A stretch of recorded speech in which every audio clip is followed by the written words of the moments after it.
our special guest, Olly Richards from Story Learning, with very interesting topics to share with all of us. But before we start, I will tell you some technical aspects, and I promise that this is going to be short. You will see that all of you are muted, so please don't unmute yourself. And if you have any questions during the masterclass, you can raise your virtual hand. If you see at the bottom of the screen, you have this nav bar with different buttons or options.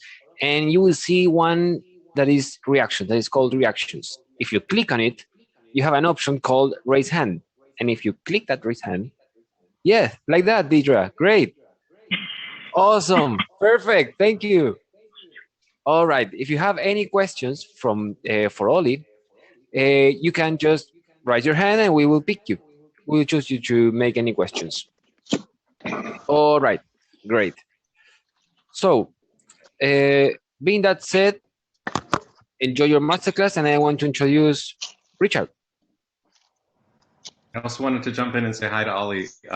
Everyone, This has been a long time in the making, actually. I think Olly was one of the first names that popped to mind when we were thinking about who we could possibly have to come in that would really offer a lot of value to everyone.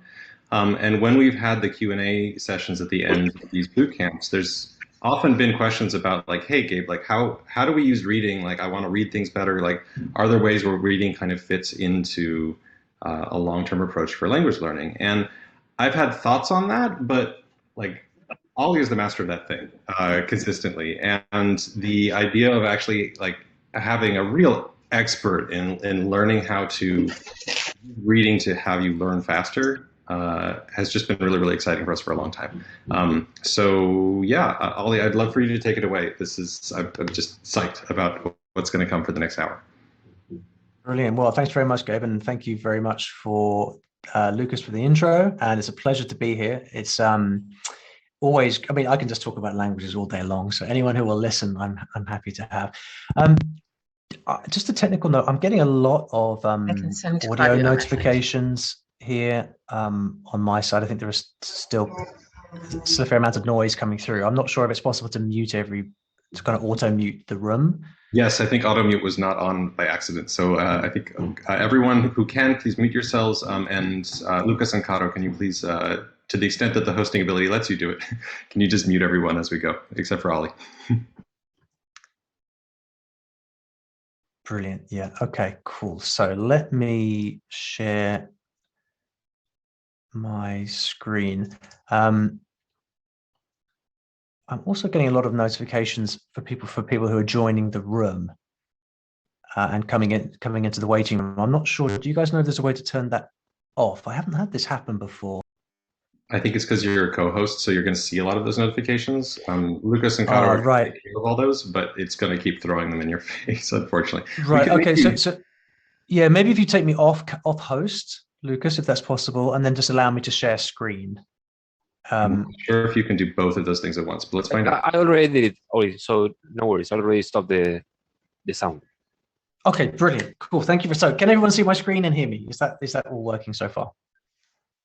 Yes, wonderful. All right then. So the title of this talk is how to read your way to fluency in any language. But perhaps just so I know who everybody is, but perhaps everyone could just write in the chat what languages you are learning right now, or perhaps the language you're most actively learning as part of this bootcamp, just so that I know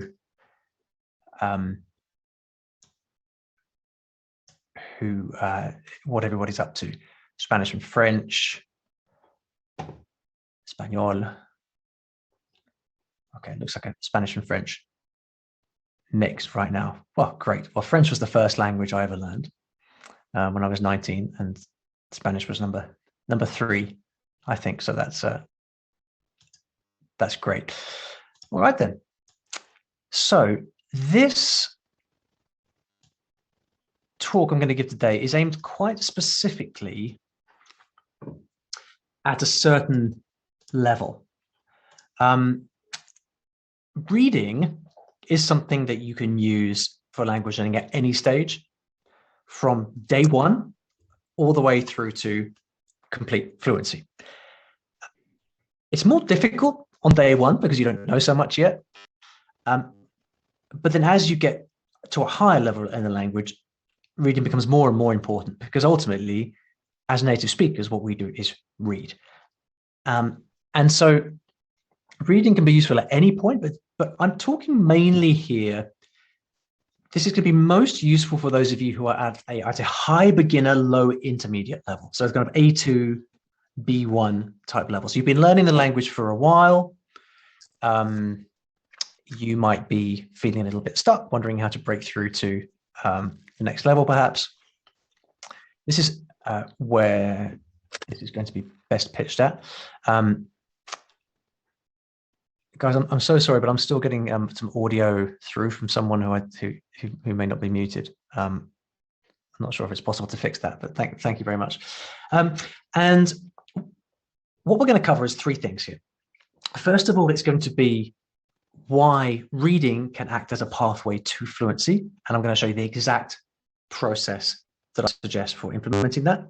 We're going to talk about how it can be quite counterintuitive and different from other ways that you have learned, and also how reading, we're always used to being shown secrets in language learning, but reading really is not a secret. It's not a method. It is, in many ways, the path of truth, because reading is how we all learn our mother tongue. It's where we can go to get information about anything in the world, and language is just the wrapper that information is given. Don't worry, though, this is going to be very specific and practical. So 2 questions that hopefully were sent out to you beforehand just to think about is, what percentage of your study time do you currently spend reading? Perhaps you guys could just type in the chat for me, just a rough guess. What percentage of your study time do you currently spend reading? And here I'm not talking about reading textbook stuff. I'm talking about actually reading long form things in the language.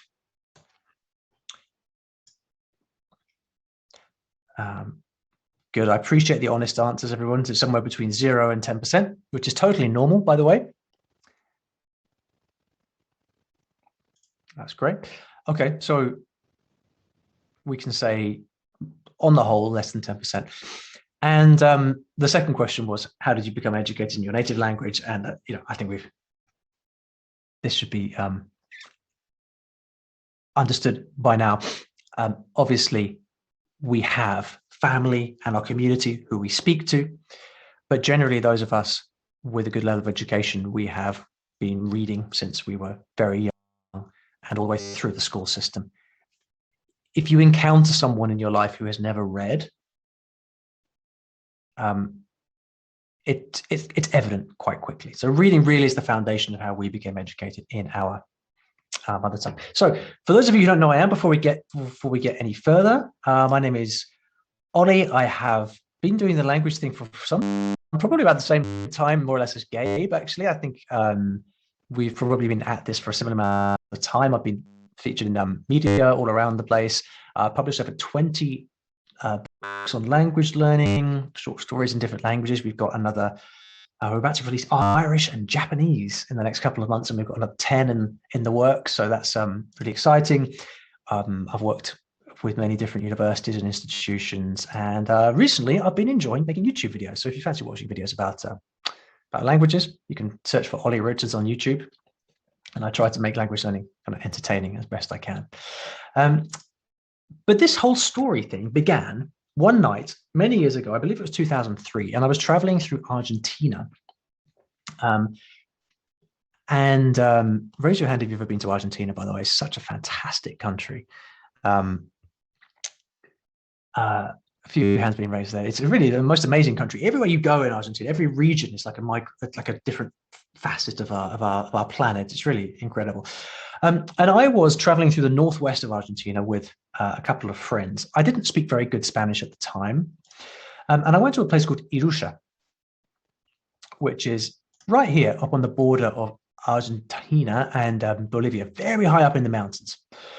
And I had a fantastic night at this little village. We went out for a big steak dinner with copious amounts of red wine, really wonderful, classic Argentine evening.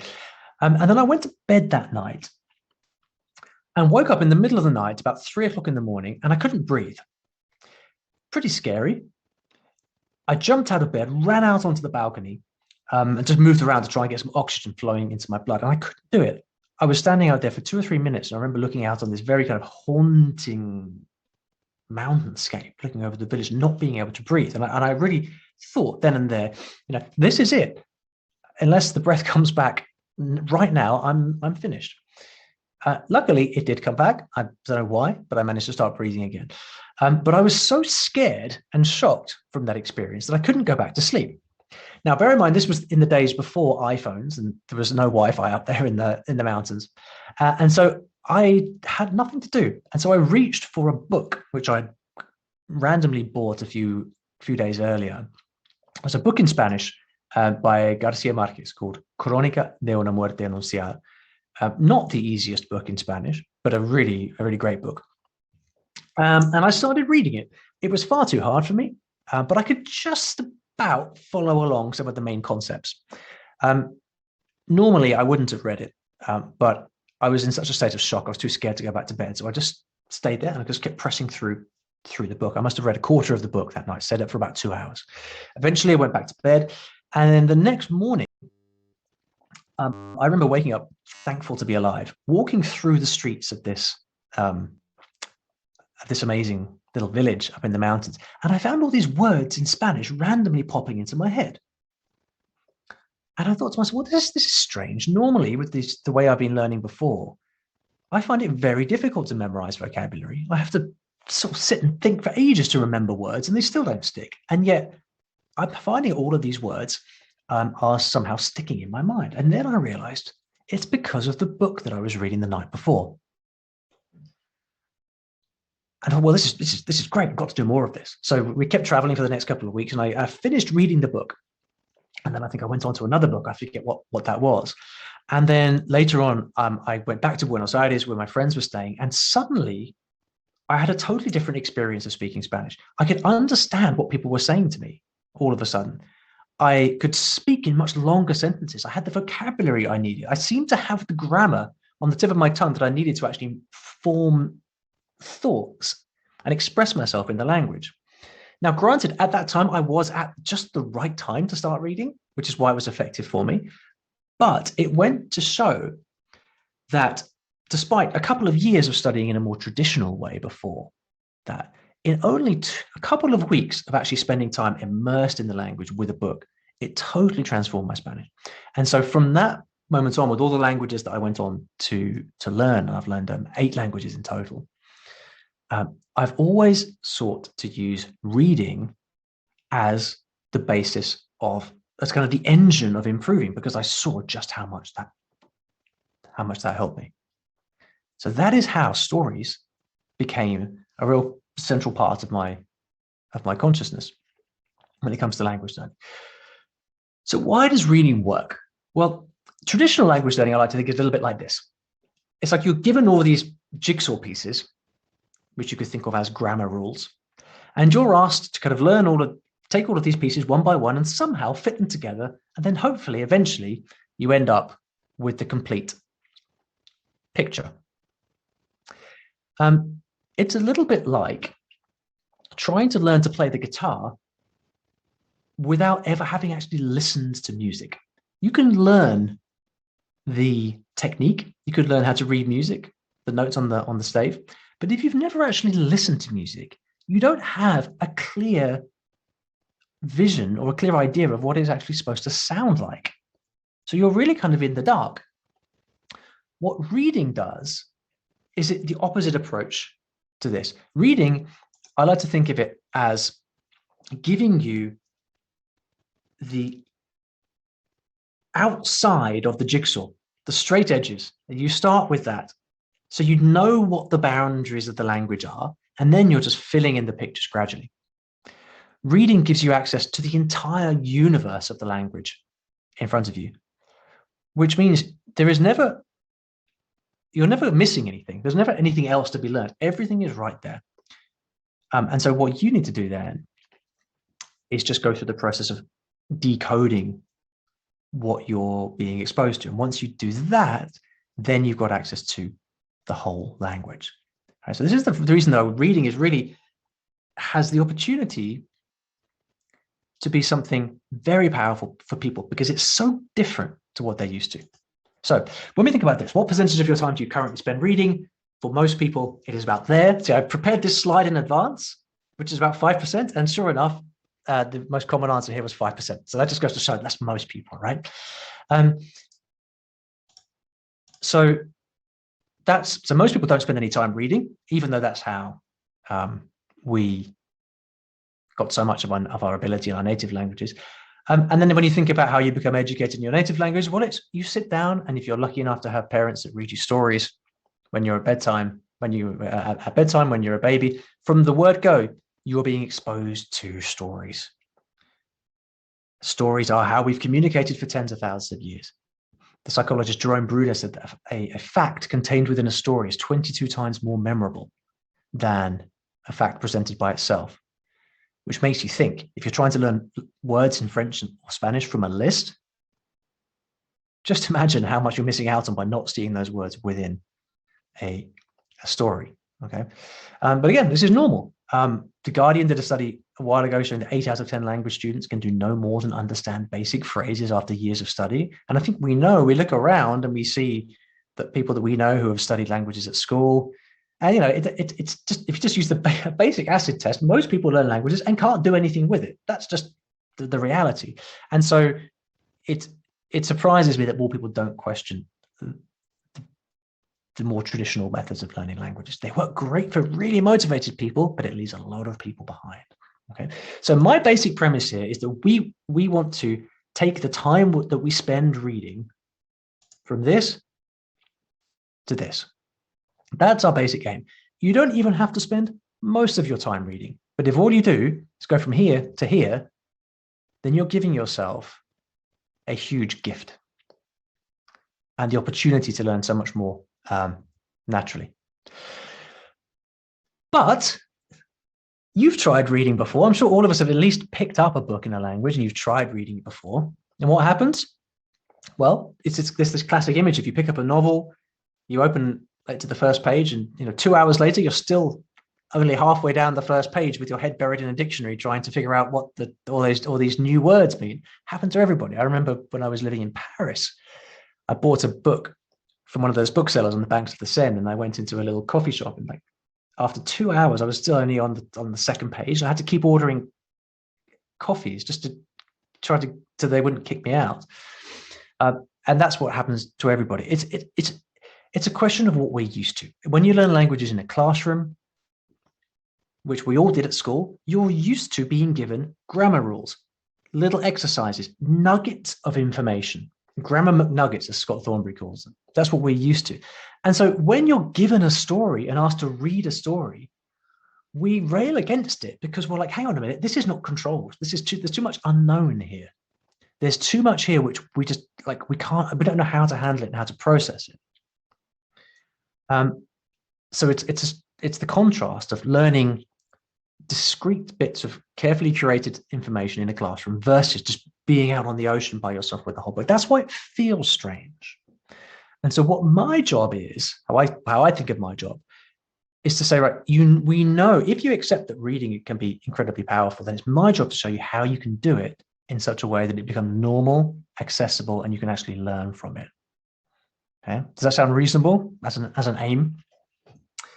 So we know that we want to increase the overall time we spend reading, and we want to learn more like a child, more like how a child does with their native languages.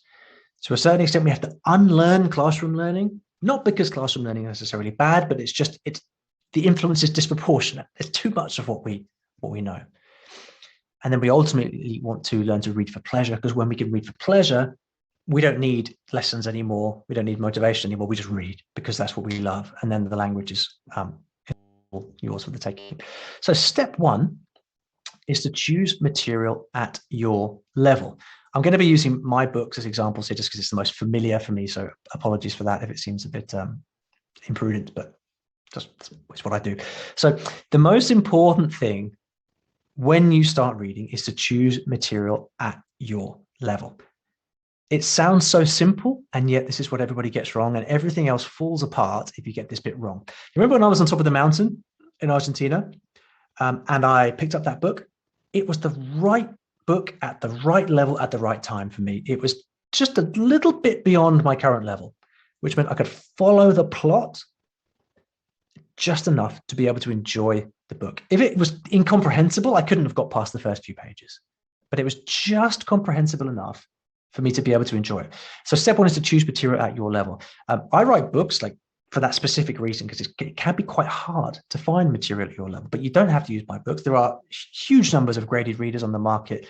You have tons of stuff on the internet now, YouTube videos, slightly different thing. You've got textbooks with dialogues and stories within them. But the basic principle is don't go and get War and Peace or Don Quixote. Spend a bit of time choosing something that is at a level that you can understand. We call it comprehensible input.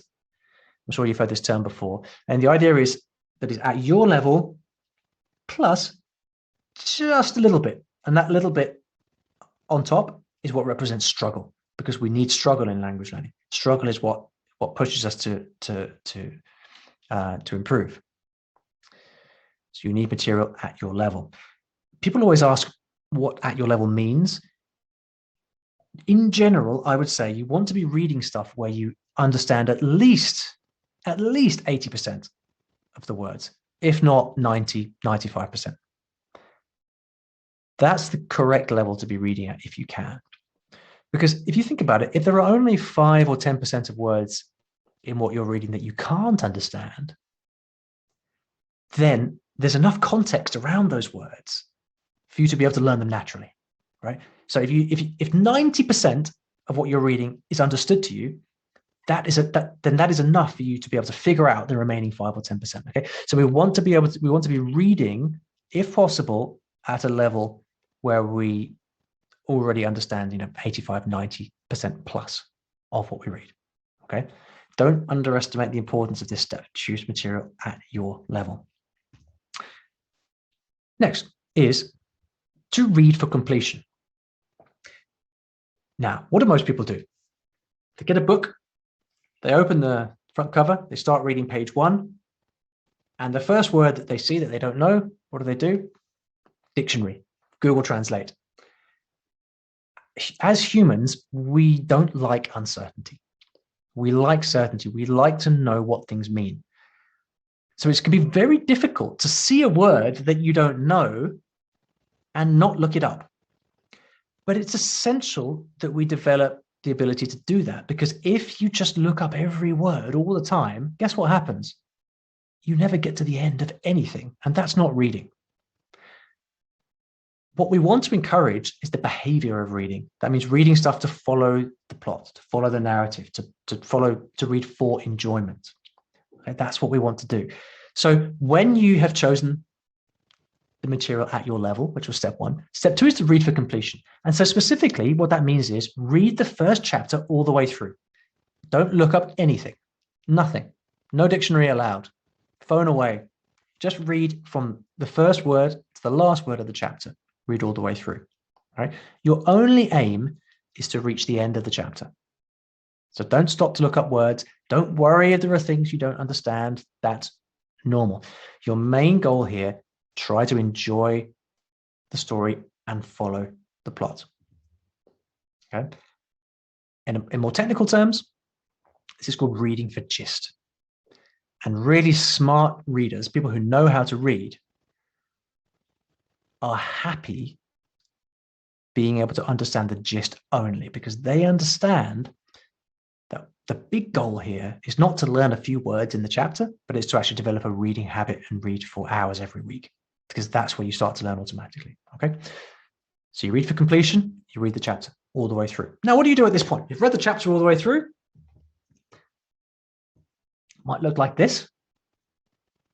But what you do after that is you go back to the start and you read it again. Now, this will change at different levels. If you are already a high level in the language and you can read for pleasure, then there's no need to do this. You can just kind of keep reading. But while we're developing the habit of reading, then I suggest that once you finish chapter 1 of the story you're reading, you go back and you read it again. Why? Any guesses why that's a good idea? If you have any thoughts on that, put it in the chat. Why is it a good idea to go back and read that same chapter again? Isn't it boring? Surely it's boring to go back and read the same thing again that you've just written. What possible benefit could there be?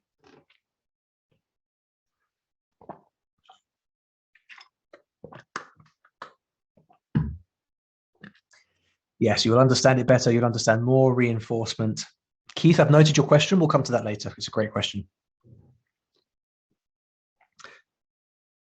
Okay, so yes, I like Robert's comment here. More words will be clear by context. That's exactly right. So if you imagine you read a chapter through, say, 3 or 4 times.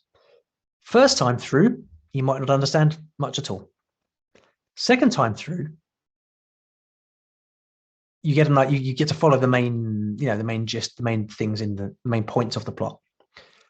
Third time through, okay, you know the story now. That means you can start to notice some more of the words being used. Fourth time through, you know the plot, you know the words, and now you can even notice, oh, look, you did that with the grammar, and that verb did that.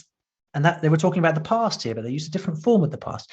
So with each repetition, it gives your brain the opportunity to notice more than it would have done with only one pass through the text. Does that make sense? So ideally, if you've got a book with shorter chapters, then repetition here is your friend. And I like to read stuff 3, 4, 5, 6 times. If it's really short, maybe right at the beginning of in a new language, if I'm reading really tiny, like 1-page stories, I might read it 20, 30 times. Because, as they say, repetition is the mother of mastery. Every time you read it, you're giving your brain the opportunity to learn more. Okay. What you can also do at this point, as you're reading through, maybe the second, third, fourth time, is to start to highlight interesting vocabulary for later. Now, note, this does not mean look up words in the dictionary, but as you're reading through, naturally, certain words are going to jump out at you. And you're going, oh, that's an interesting word. I wonder what that means. I've seen that word a few times. What does that mean? Well, a really good study hack here is get a highlighter and simply just highlight these interesting words as they come up. Now, this is not the best image here. There's too many words highlighted, but you might just have, 3 or 4 words highlighted maybe. But the point is you're kind of noting it down for later without stopping the flow. At all points, we want to make sure that we keep reading. We continue the process of reading, and we're building the habit of reading. That's what we want to prioritize. So you just highlight interesting words. Now, I like to follow the rule of 5, which I learned from my friend Alex Rawlings. And he said, and I think it's brilliant advice, that you should only look up a word in the dictionary if you've seen it 5 times. Why? Because if a word has cropped up 5 times, you can be pretty sure it's important to the story. If a word has cropped up only once, guess what? It's probably not that important. So it's a really useful way to prioritize how you spend your time looking up words. So once you've read the chapter a few times, you feel you've got a good grip of what's happening. That's a point that you might like to look up some new words. My point, often people say, Olly, the problem with your focus on stories is that, actually real study can sometimes be helpful. And I absolutely agree. And so I think there's definitely a place for, having read something around over a few times, look up new words. But the really important behavior here is not to start looking up every word that you don't know. Rather, develop the discipline of only looking up words that are clearly important to the story and clearly frequent. Okay. Follow the rule of 5. It's very difficult to do this, by the way, because everything in your being will be saying to you, oh, that's that one word over here. It doesn't matter if I look that up, does it? But remember, what's at stake is developing the reading habit so that over a period of days, weeks, months, and years, the more you can stay reading, the more input you get. And the more input you get, the more your brain will learn without you even knowing it. Okay. This is a good example. This is chapter 1 of one of my stories. You see this word here, una torre? You see how this word comes up 5 times in the first paragraph. I mean, this is slightly by design. When I wrote these books, I wanted to make sure the key vocab gets repeated. But if you imagine you're reading a story and you see that a word has cropped up 5 times in the first paragraph, it's a good bet that that word is important. So that's a good example of a word that's worth looking up. Right. So then, you've chosen material at your level. You have read the chapter for completion. You've read the chapter a few times to get used to it. You've looked up a few unknown words. What do you do then? Surely you go back and you study all the grammar. No, you don't. You move on.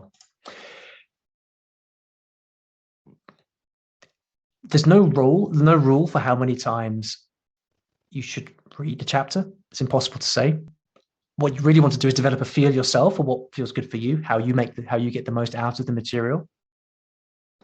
But whether that be 3, 4, 5, 10 times that you read a chapter, eventually it's important to move on and read the next chapter, because remember, again, we're trying to develop the habit of reading for completion. And after you've done this, with 5, 10 stories, you find that you can actually start your speed of reading will improve. You'll worry less about things you don't know, and you'll be able to enjoy what you're reading so much more. Okay, so with all of this, we've got to remember that the benefits of reading come over the long haul. So, to wrap, choose material level. Everything fails at this room. If you choose material that's too easy, you won't be motivated. If you choose material that's too hard, you won't get past the first page. Number 2, read for completion. Number 3, go back to the start, read it again. Number 4, check for unknown words, but only those unknown words which come up how many times? 5. I mean, it can be 4, it can be 6. You get the idea, right? Not once. That's the main point. And then lastly, move on, because we want to develop that habit of reading. And if you do this, here's what will happen: your vocabulary will go through the roof, because when you read it, you're just seeing so many words, and your brain will pick up new words without you realizing it. I guarantee it. You won't necessarily know it at the time. It won't necessarily be evident to you after every session, but it will happen. Grammar becomes intuitive. And this is why you find that people who read a lot are able to articulate themselves very well in speech. Because you know how, like, when you're trying to speak Spanish or French and you're used to studying grammar, it's very difficult to speak in real time while computing the grammar rules that you need in order to speak. That's the hardest thing about speaking, right? You've got to recall the vocabulary you need and then figure out what grammar to use, all in real time. Well, the thing about reading is you get so used to the grammar that it becomes second nature to know whether you say yo fui, yo he ido, or yo iba. Which form of the past tense do you use in Spanish? You don't need to think about it. It just becomes normal because you've seen it so many times in what you've read. So your grammar becomes intuitive. You will understand a lot more of what you hear because you're used to reading longer sentences, long form thoughts. And your speaking will sound more natural for all the reasons given above. And because of all of that, your confidence goes through the roof. No, this doesn't happen overnight, but I've yet to see an approach to learning which, if you do it and keep it up consistently over time, doesn't give you gives you any more powerful results than reading. Because how we started this whole talk, within the pages of a story, you have the entire language. It's all there. So that's what's on the cards. So I hope that was useful. I know there are questions specifically about what do you do if you're a complete beginner. So we could go to that first maybe, but thanks very much. Here's how you can get in touch with me. You can email me if you have any questions, olly@storylearning.com. My Instagram, I couldn't get @storylearning because someone's got it already. So it's @IWillTeachYouALanguage. And then if you want to investigate this story learning approach anymore, then there's a little thing I put together which has some videos, and some workbooks that help you practice this stuff, which you can get at storylearning.com/kit. And with that, I think I will pause and let's have a chat.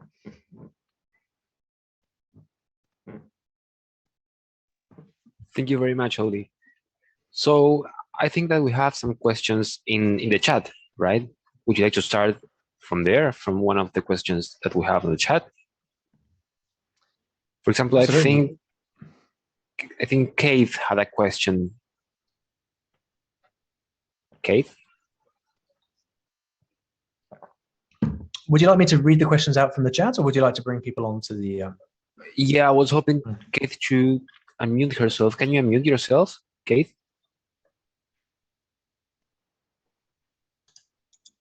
Hello there. Hi. So Hi, I have two questions. So one of them that I realized when I started Spanish is pronunciation is very important. And if you are just reading and reading and reading, how do you get the pronunciation from just reading? I don't think you can. There are many elements of language learning which you can't get just from reading alone. It's there's no one element of, there's no one method that can teach you all of these things. I mean, getting to a high level in a language requires reading, writing, listening, reading, pronunciation, all of these things. Ultimately, to get good pronunciation, you've got to do a few things. And I know Gabe is a master of this. And I think what Gabe teaches here is fantastic. Generally, with pronunciation, the advice that I give to people is when you first begin the language, spend a lot of time working on pronunciation. You can do this with specific tools. You can do this with a teacher. But every language like Spanish, for example, has a fairly restrictive, there's a fairly limited set of things you need to know in Spanish. You need to know how to pronounce certain vowels and consonants, but that's about it. So pronunciation is something that's worth studying in depth right at the beginning, so you can pronounce the component sounds of the language properly. Beyond that, I think you get into questions of accent and prosody, which is how natural your voice sounds when you're speaking the language.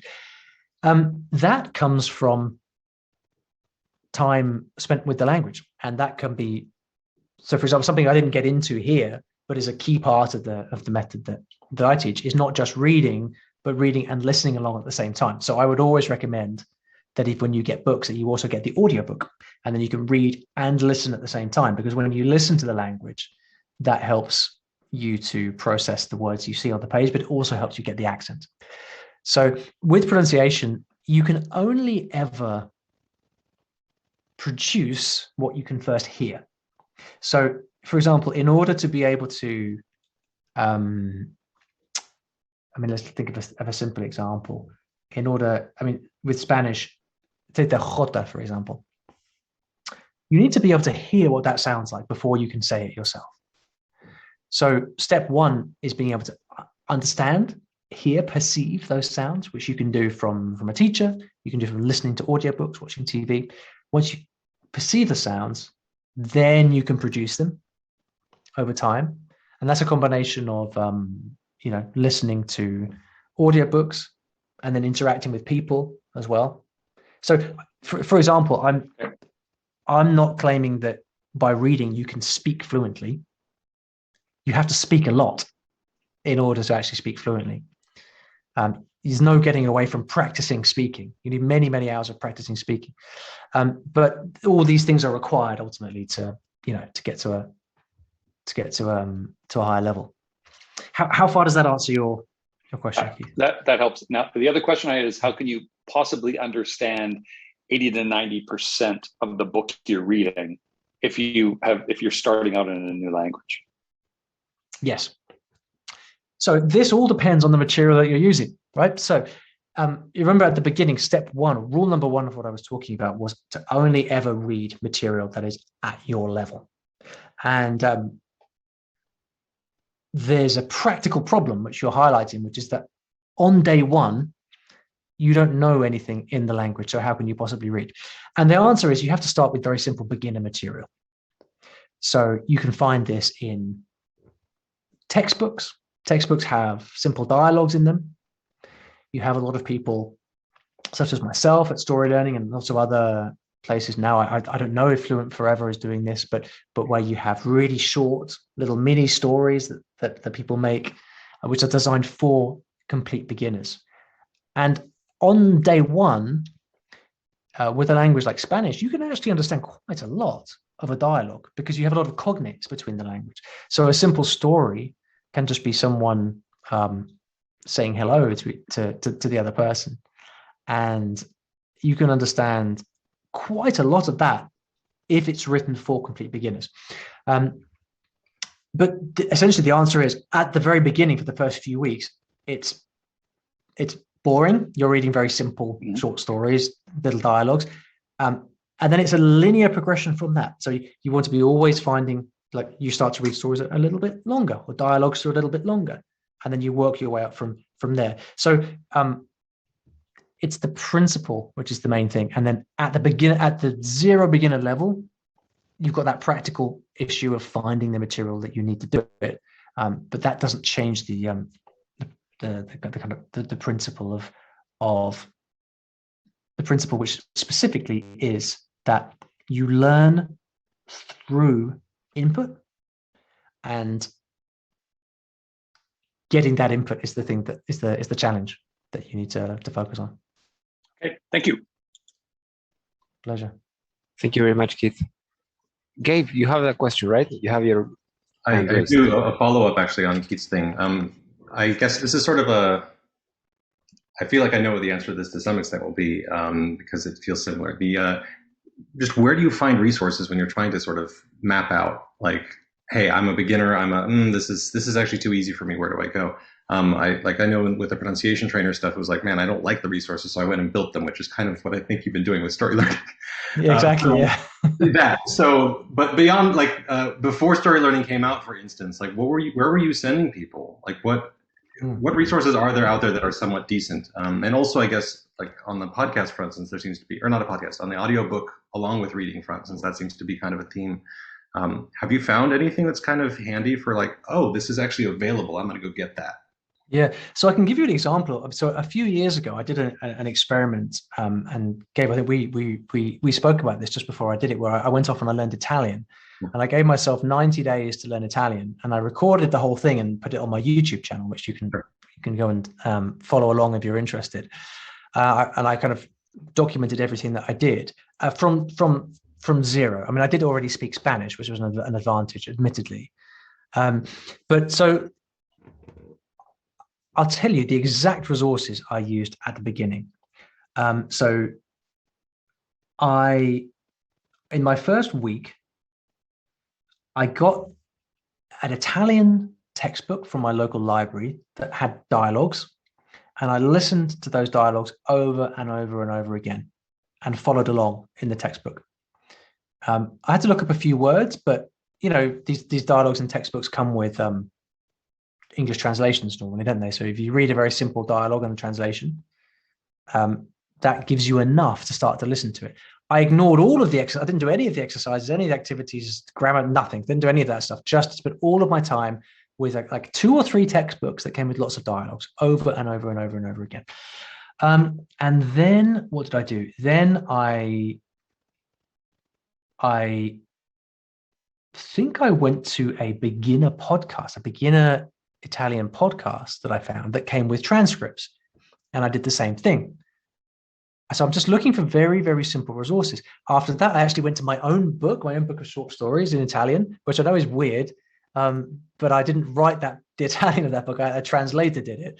But fortunately, by the time I was kind of ready for that, the book was already published. So I used my own book, and I read that with the audio recording. And see, when you do it over and over and over again, you really do, your comprehension improves very, very quickly. And then then I was kind of laddering up through a process of, a podcast here, a textbook here, a book of short stories here, graded readers there. And I think the key thing that I'd say is that I put quite a lot of time into searching for resources. If you're just going to pick up the first thing you see and expect it to give you everything you need, it's tricky. I gathered quite a lot of things, but quite a lot of time looking, and then chose the specific things that I thought that I needed at that level. But like you say, Gavin, I mean, that is a practical problem for this. And what I do at Story Learning is specifically that. I design courses which are specifically for complete beginners, so you have all that stuff there, and that's what people like you and I do, right? People like you and me do. We are crazy enough to kind of learn languages, see the gaps of things that are out there, and actually go and make them. But it's and often that comes from frustration of wanting to learn in a certain way, but not having the material to do it. Got it. So you haven't found like central repositories out there, resources like that, where it's like, oh, I can just go search and find these 3 publishers that are really good for easy material, things like that. No, and I think part of that is like I don't think it's good to rely on any one source, because I think that as language learners, one of the key things that we need to develop is the ability to be autonomous and to understand how we learn, and be able to make informed critical decisions about material and say, look, that looks good, but it's not right for me yet. So what about this? Yeah, this, it's not the most interesting thing, but it's just right at my level. So I think I'm going to try that. That's how we, engaging with material in that way is how we.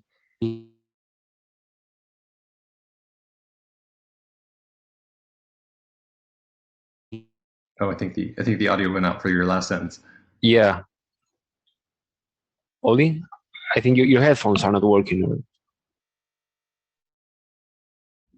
Nah, it's still out. Let me jump in and look I wrote out a bunch of questions, but I don't think I have comments. It's more questions. Can you hear me now? Yes, we can. Yeah, I've changed my microphone. So I was just saying that really the more that you can develop that critical eye for material, make your own choices, mix and match between lots of different things, I think that's a super important skill to develop. There was one question that just popped up that I think is right on that. Bridget's question. Bridget, could you jump in? Sure, I've just been dropping questions. The one on level, you mean? Yeah, assessing. Yep. Yeah. So I, in the past, I tried to learn Hindi, and it was very foreign to me. But I got all the Harry Potter books, which were very familiar, and I read the whole series, and I just felt like I somehow, instead of learning the nuances of, for example, the verb tenses, I just kind of, my brain started to jump over them. And I felt like in the end, it actually it made my language a lot more vague. I kind of got lost in it. And what I like about the flashcards, the way I use them now in the Fluent Forever system, is that I try to be very careful about how precise I'm working with them on. For example, do I expect myself to get the verb conjugation correct for each card, and try to be very sensitive to my level there, which I find much harder to do in reading. And then I'm afraid I just kind of get lost. So I'm curious as to your feedback on that. Yeah, so for me, this relates squarely to point number 1, which is choosing material at your level. If you imagine reading a book, or imagine you were reading the Harry Potter series, which I think is a fantastic thing to do, by the way. I think if you can't find something that's at the right level, then finding something that you really love is the next best thing. But if you imagine that you were reading that at, say, 90% comprehension, then the verb tenses that you found confusing you would now be able to interpret them a lot more accurately if the level is more appropriate. And this is why I belabored the point so much at the beginning, which is that if you don't get the level right, everything else can fall behind that. So it would be interesting to see if you went back to those books now, maybe you'd have a different experience. No, I totally get that, and that makes sense. Sorry, to clarify, I think to the point of my question is that because I was so familiar with the story, I had a very hard time assessing whether or not it was at my level. In retrospect, I can see it wasn't. But so I guess my specific question is, do you have specific tools or metrics that you use to say, you know what, there were this many things that I wasn't sure about in this sentence, therefore I can tell this is too advanced for me? Like, are there any shortcuts you use to determine that for yourself? Because I think especially when the material's familiar, it can be very hard. Well, see, it's interesting you say that, because usually the people's experience would be that if they're familiar with the material, it makes it quite a lot easier, because if you're familiar with the storyline, then that frees you up to pay more attention to the language that's being used. So it's interesting to hear that you had that experience. I've not come across that before, but I think that really I try and keep things very simple. So generally, so if you remember earlier, I was talking about the kind of percentage of comprehension that's good to work at, and I gave the rough numbers as about 85, 90%, 95% maybe comprehension. What that feels like specifically is that only 1 in every 10 words is unknown to you. So you could have a think to yourself about what Harry Potter was like when you were reading that. But reading a book where only 1 in 10 words is unknown to you is quite a comfortable experience. You can follow along without too much trouble. And that's what I'm looking for. If I'm reading it through and I'm kind of struggling to follow along what's happening, it's too hard. Not the right level for me. Now, there's a practical problem in that. One of the practical obstacles is it's not possible most of the time to go out and find a book which is at exactly 92% comprehension for you. We can't do that in practical terms. So this is a moving target. You always need to bring there are compromises always to be made. Maybe a book is too hard, but you really love the topic, so you might go for it. Or maybe the book isn't interesting, but it's just at the right level. There's never going to be a very clean clinical version of this. But yeah, I think that's for most people that I see, they're trying to read at a level that's too high for them. So bringing the level down a bit, maybe trying to read some non-fiction, for example, tends to be a lot easier than fiction because the language is a lot more practical.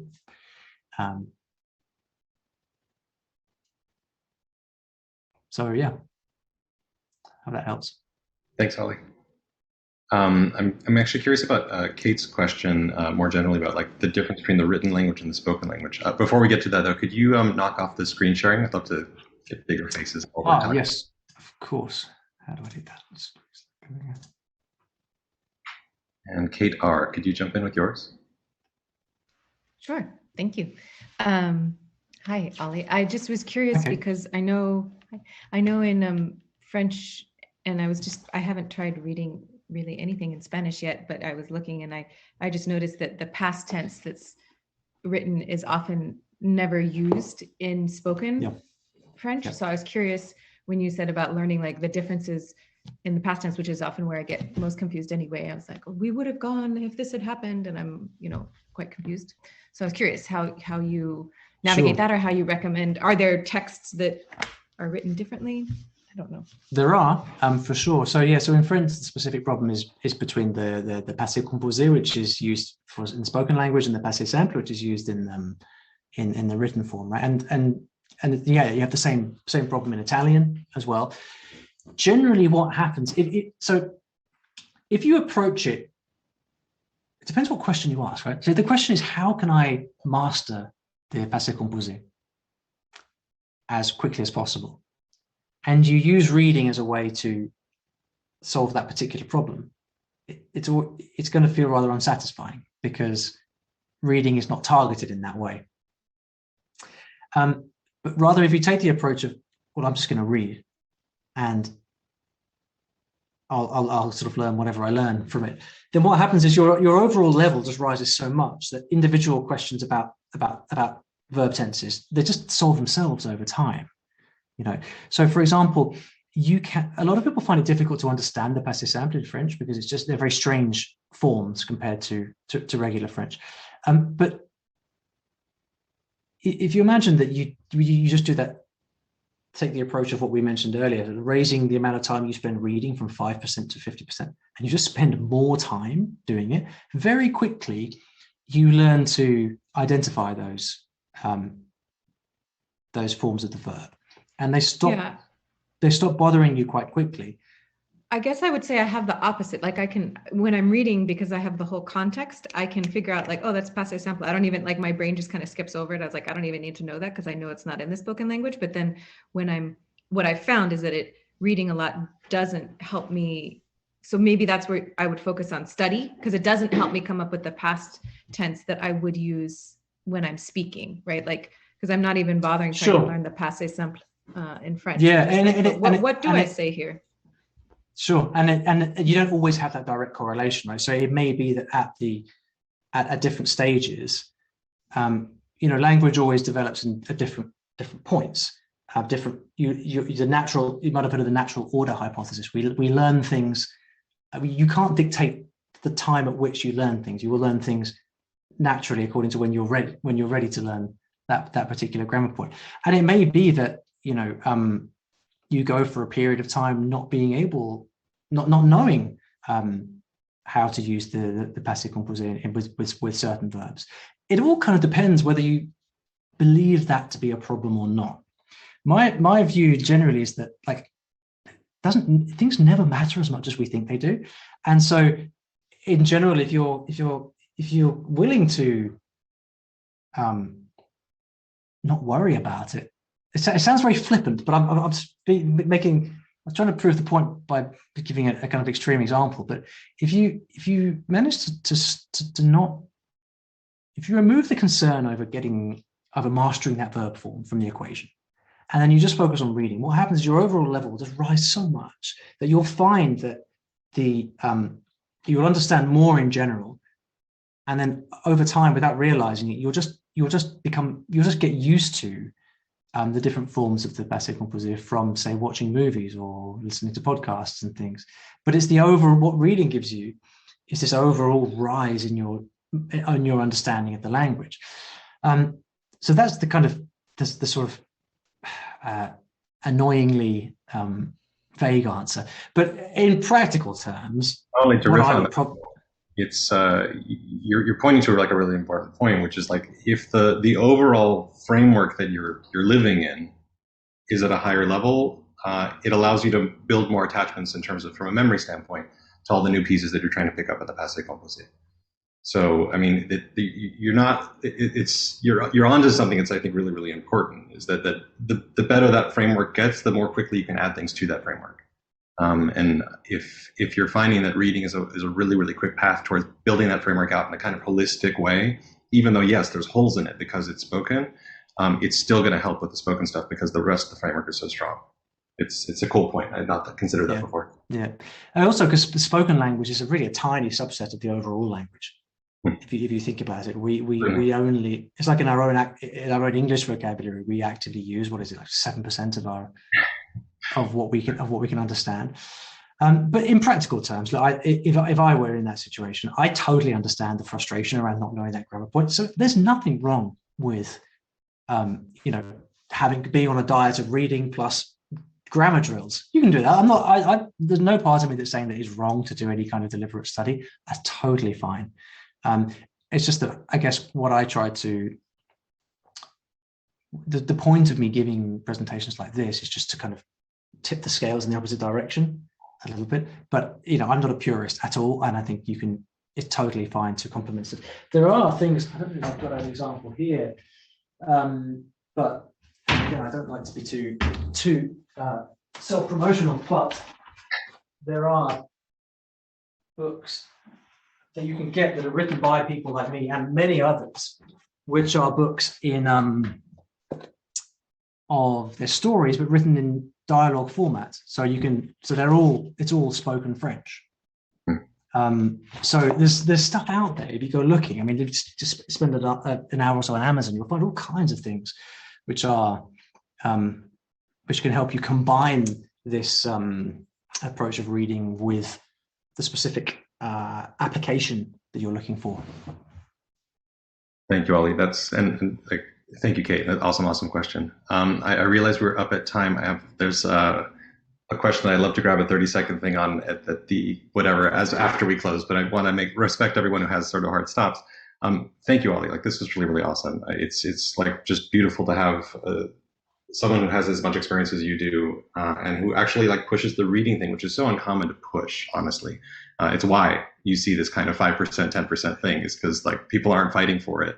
And I think you're spot on in terms of just being able to see like, wait, you're missing out on 90% of language when you're not taking it in this form. And I think your points about level are, I think what is it? I don't know, just underspoken. I feel like the level thing is so central to being able to kind of nail where you get the benefits of reading. And it's not a thing that I've paid enough attention to, frankly, in my own studies. And having you being like, no, that's the issue. It's level. I think it's a really good push in the right direction. So thank you.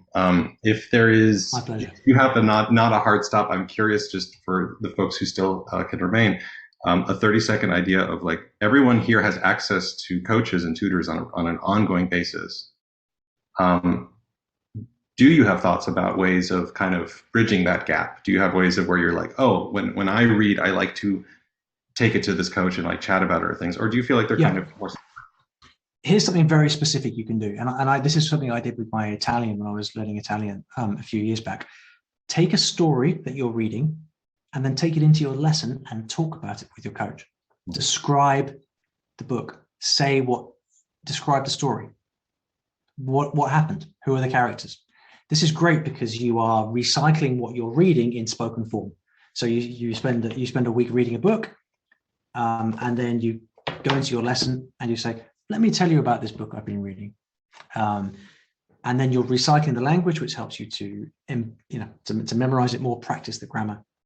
I like to have this cycle of reading, lesson, recycling topics, recycle. Love it. Thank you, Olly. Thank you all. This was really cool. I'm really glad we had an opportunity to actually make this happen, scheduling wise and all that. So, bravo. Great. And thanks everyone for your enthusiasm. Wonderful questions. And thanks, Gabe, for making this happen. It's been a real pleasure. Of course. Really appreciate you. Thank you very much, Gabe. Thank you very much, Olly. Have everyone a good week.